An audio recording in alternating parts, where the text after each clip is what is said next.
Hello, guys. My name is June. This is the story of my entitled sister Tina and how she got her just desserts. Before I begin, let me give you some background about my life. I'm Tina's oldest sister. Our parents died when I was only a tween. My sister was even younger and didn't remember them much. It was our paternal Uncle Josh who took us in and raised us as his own. He never married and considered us his own children. He was a rich lawyer who also owned a lot of money. Josh and my parents went through a difficult time when my grandparents died with a mountain of debt. They had a very luxurious lifestyle before my grandparents died. After their death, Josh and my parents had to sell everything to clear the debts. As a result, they were left with nothing. Thankfully, Josh was able to become a big lawyer and earn lots of money. He also made a bunch of good investments and grew his savings. My parents, unfortunately, got into a bad crowd and died from a drug overdose. Since then, Josh has been our only parent. Unfortunately, me and my sister grew up to be completely different people. She didn't remember much of our troubled life with our parents. She was used to seeing Josh's riches and having a good life. So she quickly became an entitled woman. The friends she associated with also encouraged her to spend lots of money while not caring for anyone else. That is why, even at 24, she didn't have a job. I tried to talk to her about it. I said, "Tina, you need to be more responsible with your life. Just because Josh gives you money, that doesn't mean you should not try to earn something for yourself." "Why the hell would I do that, June? Josh has plenty of money to give me. When he dies, you and me will inherit everything. You can let go of your share since you work a good job." "Tina, what is wrong with you? Josh is well and alive. You don't have to start thinking about an inheritance right now. You better not mention this in front of Josh." I was appalled to hear Tina's logic. What was worse was that Josh had recently been diagnosed with a terminal illness, and his chances of survival are slim. He wasn't very sick at that moment, but his health was steadily declining. So Josh decided to sit us down and tell us about what he had been thinking about. He said, "You know what, guys? I have some news for you. I was able to buy back the house I and your parents grew up in. I have purchased the property very recently. I really want to renovate it and make it better." "That is great news, Josh. We know how much you've been missing the house. Do you plan to shift there?" "Not really. I love this house now. I just wanted to give the house a second chance. It needs a little love. It had been neglected by the last owners. It broke my heart to see the mansion that way." "What a shame. I heard that the mansion was big and very beautiful. God, I want to see it. I'm so excited. Maybe I can live in it." "I'm going to take you there next week. I was hoping to show you the house so that you can help me renovate it. My health will get worse soon, so I need your help to restore the house. I will pay for everything, of course." Josh took us to see the house where he had grown up with my parents. At first, both me and Tina were excited to see the mansion. Josh had told us a lot of stories growing up, so we were eager to see where he and our parents lived. When we reached the place, we saw that the mansion came with a big property, but the mansion itself was pretty run down. It was old and hadn't been maintained very well. Tina looked shocked by the house. Then she started to get angry. She said, "Josh, this is the house you and my parents lived in? This is nothing like the mansion I had imagined." "I know, Tina. The last owners of the mansion didn't live here or even take care of the place. I convinced them to sell it to me since it was ready to fall apart." I don't want anything to do with this horrible place. It looks like a slum house. My God, the paint is chipping off the walls. Why have you kept this dump anyway?" "This house is my childhood home, Tina. This place holds a lot of sentimental value to me. I had to buy this from the people who owned the place after my father." "You spent money on this wrecked place? What is wrong with you, Josh? I thought you were smart with money, but now I see that you are not. God, you need to have some taste and stop living like a beggar. Watch it, Tina. This mansion is much more than an old house. You can't just insult this place, and you can't insult Josh like that either. You are hurting his feelings. It's fine, June. I thought maybe this time Tina would understand the sentiment associated with this house. I was wrong to hope for it. I get it, Tina. Maybe this house is too shabby for you. Yes, it is, Josh. I'm saying this well in advance, Josh. I want nothing to do with this house. Don't bother leaving me this as an inheritance. I would rather take the money and leave the entire house to June. Tina, what is wrong with you? Josh is right here and you're already talking about getting an inheritance? Have some shame, for God's sakes. It's okay, June. Leave her be. All right then, Tina, since you don't want the house or even want to help me renovate it, I won't leave you this property in my will. Tina seemed satisfied with Josh's promise and looked very pleased with herself. Meanwhile, I was horrified to see what a person she had become. From that moment onwards, I knew that she was far gone, and I didn't want to have a relationship with her anymore. What was worse was what she said when we got home.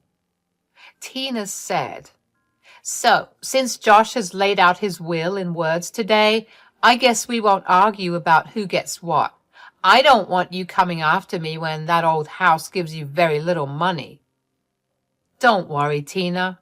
I am least concerned about getting an inheritance from Josh. I would rather he outlive me. Your inheritance is safe with you. I won't ask you to share or change my mind. Good, because even if you are dying, I won't be giving you my money. I was the one who struck a better bargain. You will have to live with your choices. Honestly, I was disgusted with the way Tina was treating me and Josh. I felt even worse for Josh. He was suffering from the disease and was already in pain. It had hurt him when Tina had insulted him today. After dealing with Tina, I went to talk to him. I wanted to apologize about my sister and make it up to him in some way. I went to his study where he was drafting his will. I said, "Josh, you don't have to take Tina's words to heart. She's an idiot and doesn't know what she's saying. Her friends have been influencing her a lot. Don't worry, June. I'm not upset anymore. And Tina is not a child. She should know right from wrong. I'm afraid she's beyond repair now. Josh, what she did today was horrible. I hope you won't be rewarding her by giving her the money she wants." "Oh, don't you worry, June. I'll give her money, but she will be in for a surprise. I plan to leave as little money as possible. Do you have any ideas on how we can do that?" "I think I may just have the right plan for that, and I think you will like that a lot." Me and Josh discussed the plan I had in mind. I really did want to teach Tina a lesson and make her feel a little less entitled. Also, I wanted Josh and myself to get some revenge as well. Josh seemed very receptive to my idea since it lined up with his plans about the money and the mansion. So we went about putting our plan in motion. Tina had no idea what was about to hit her. This part will be a little hard for me to type. My Uncle Josh passed away just a year after his diagnosis. We tried our best to give him a painless death. He suffered, but we helped him deal with the pain a bit. I was with him till his last breath. Tina was out partying and going on vacation as usual. It boggles my mind how she even afforded those vacations. I didn't have time to ponder over that. Josh was my primary concern. His death left a gaping hole in my heart. It was just as bad as when my parents had died. I hope he is in a better place with them in heaven. When I called Tina to inform her about Josh's passing, I was hit with another shock. Tina seemed to be very nonchalant about the news. She ummed and hummed on the news and said, "So, as you know, I'm in the midst of a vacation. I can't really help you right now. I will definitely show up for the funeral and the reading of the will. Why don't you just text me the dates and all?" "Tina, I need you right here now. Josh has passed away. We are the only family he had left. You are the only family I have. I need your help. I can't arrange everything on my own." Oh, please, June. You have always been the best organizer, and like I said, I can't help you. I think you'll manage just fine. Just send me the dates and that's it. After talking to her, I was furious again, and I realized that I didn't have a sister anymore either. She did show up to the funeral, but was only interested in the reading of the will. Josh had left her $2 million while he left me the house. Tina walked up to me with a satisfied smirk on her face. Here I was, hoping that she would come to offer condolences and express her grief, but I had forgotten how heartless my sister had become. She came to me and said, "So, Josh did listen to our demands, didn't he? He split the assets just like we wanted." "Oh, so you are here to talk about inheritance. I made the mistake of thinking you are here to express your sadness or something. You're just happy that he gave you what you wanted." "Good to know, Tina." "I feel bad for you, sis. Look at me. I have got such a huge amount of money in my inheritance. Meanwhile, you are stuck with an old and wrecked mansion. Gosh, what would it cost now? Like $250,000? You should not have wasted your money on that old place." I looked at Tina for some time before bursting into laughter. Tina looked taken aback by my reaction. She expected me to sulk and get jealous of her inheritance. She saw that none of that happened. Instead, I was laughing my butt off at her words. Tina was getting pissed at me and said, "Why the hell are you laughing? What did I say wrong?" "Oh my God, Tina. Do you think I inherited an old and wrecked mansion? You must be out of your mind. When was the last time you visited the house?" "Well, I haven't ever been there except once. Why should I set foot in that place again? It is a wreck, so it doesn't interest me. You know I like new and shiny things. Who would want to visit a ruined house?" "I think you should come along with me and check it out once. Who knows, maybe you are in for a big surprise. You haven't been to the house in 4 years after all." "That ruined house won't impress me, June. You might be running after its nostalgic value, but that doesn't impress me. I like my stuff modern and flashy." "I will be going there to close the sale on the house tomorrow. You can simply tag along and take a last look at it once. I promise you, you will be surprised." I convinced Tina to accompany me to the mansion the next day. At first, Tina was a little reluctant to tag along, but her curiosity got the best of her. I would have taken her along anyway. I had been waiting for this day when Tina would finally see the house after so many years. Once that happens, my revenge against my greedy and entitled sister will be complete. Tina and I drove over to the mansion the very next day. Tina was kind of disinterested in seeing the house. She was convinced that there was no way a broken-down mansion would compare to her immense wealth of $2 million. Oh, wait. It was less than that, since the first thing she did was buy designer purses. Don't get me wrong, I like my luxury bags as well, but Tina had no sense of investing money to preserve her fortune. That is one of the reasons why she was so naive about the mansion. When I finally reached the mansion, Tina looked shell-shocked. She said, "My God, June, what is this place? That looks straight out of a magazine. God, I wish I could have a mansion like this." "You were offered half of this mansion, Tina. You straight away rejected it and acted like you were offended that Josh even dared to make this offer." "What nonsense, June! Josh had never offered me a beautiful mansion like this. You must have intentionally hidden this mansion from me so that I can't claim my share. I always knew you had ulterior motives for being near Josh."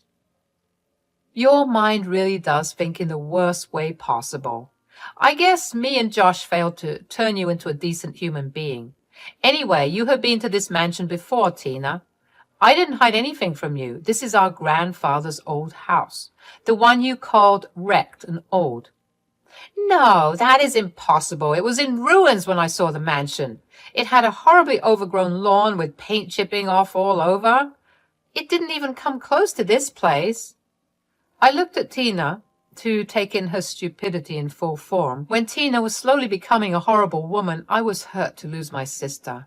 Now I feel nothing but pity for her. I knew people with a mindset like Tina would never be truly happy in life. I didn't want my sister to be unhappy, but I did want to teach her a lesson. After letting the facts sink in for Tina, I said, if you had really considered Josh's feelings and helped him remodel the mansion, you would not be here shaking your head in disbelief. You were stupid enough to run after flashy things that you missed how beautiful the old mansion could become. I had no freaking idea it would be this good. It should cost way more than what I had received in my inheritance. This is your fault, June. You should have convinced me better. There is no use blaming me, Tina. I did my best to change your mind, but you never listened to me. This is what happens when you become an entitled and greedy person with no regard for people's advice. Just then, a luxurious car pulled up at the mansion. A few people came out of the car and shook hands with me. We went into the mansion together, and Tina was even more impressed when she saw the interiors. The designers did a great job in handling everything perfectly. I could tell that Tina was starting to tear up. When she heard how much the house was worth, she started to have a meltdown. She couldn't believe that I got $6 million for the mansion. I excused my buyers and let my agent handle the rest of the formalities. Then I walked over to my sister and said, there is no use crying about this now, Tina. I'm sure you now regret not listening to me. Too bad that it is too late for you. Why can't you just share the proceeds of the sale with me? This is very unfair that you got such a nice place while I was left with scraps. You are the one who chose the scraps, Tina. Well, since we have already started this conversation, let me tell you what happened. Josh always had plans to renovate the house, but due to his health, he couldn't oversee the work himself. He wanted us to help him out, and in return, he was ready to give us the mansion in an even split. But you took one look at it and insulted his childhood house. Then you stupidly told him to give you money when he dies. But I had no idea he had so little money. I thought I would get more. That's why I gave you full ownership of the house. I didn't think this place was worth anything. That's where you messed up, Tina. In your greed to get the best pick, you chose the wrong option. Josh did have a lot of money, but he had always intended to use most of it to renovate this place. So it was an easy decision for him after you showed your ungrateful side. At that point, Tina realized how stupid she had been. All this while she was chasing an empty purse while the real stuff lay right before her eyes. Suddenly she started to beg me to share half of the money with her. I gently reminded her that she made it clear our inheritance won't be shared. She promised not to help me in my need, and I was doing the same for her. When she started to throw tantrums, I had to drive her back to her place. It was a tough job to get her out of the car, but I managed it. What followed next was a mountain of calls and texts from Tina. She alternated between demanding and begging me to split the proceeds of the sale. Remember how she was boasting about several vacations and parties she had planned? Well, she was doing it all on debt.